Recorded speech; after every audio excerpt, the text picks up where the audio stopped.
We stood in a vast puddle of shade, cast by a colossal marble oratorium called the Rough House. We were dwarfed to 2 feet tall in its presence. It had giant pillars standing proud. Piles of wounded soldiers, scoundrels, hooligans, and hellraisers lie around its perimeter in abundance. The rest of our group followed Reaction and me as we climbed enthusiastically up the blood-stained steps of the city. Before the entrance, there were signs that read, "Do not enter or you will disappear." We ran right past them. Silly signs. I have Booby to tell me that. Despite being minuscule outside, I became 6'12" when I entered. My lookers ogled at the stupendously vile violence around me inside these walls. People were wrestling and throwing hands full of closed fingers at open faces. Horned Waro Toros ran rampant in the streets. They swung their pointed headswords at matadors dressed in feathered red boas and danced with the devil boots. Something awakened inside me as I watched and enjoyed brutal beasties beating each other's lights out. I felt good. I felt amplified.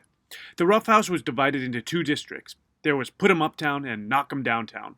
All the way across the board, the city was full of lodges to lay your head and rub dirt in your blood-spurting gashes. There was a place called the Outrage Inn and a place called the Hostel. There was the Go to Hell Hotel on one corner and the No, You Go to Hell Motel on the opposite corner. We passed a Bloodbath and Beyond, and a Costco, and a deli that served delightful organic knuckle sandwiches with hemp mayonnaise and artisan wheat bread.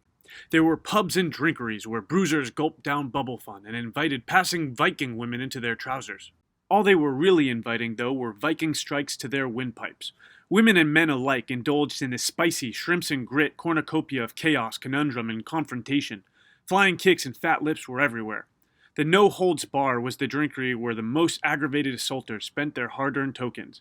We didn't dare dip our noses into that bar, but we shuffled by, observing the brilliant barbarism. A street vocalist in torn-up fabric stood by the entrance singing, "Everybody clubs somebody sometimes." I tossed a token into his beggar jar. We walked towards Put 'em Uptown, and most of the crew remained cautious. Not Reaction and me. We got each other all spazzed out and pumped up. We wanted to get our fight and flight on. Clover started to catch the contagion too.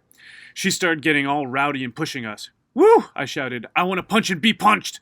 "I'll punch you if you punch me," Reaction said to me. It was too late. Clover socked him right in his pie hole. "Great sock," he cheered with a bloody lip.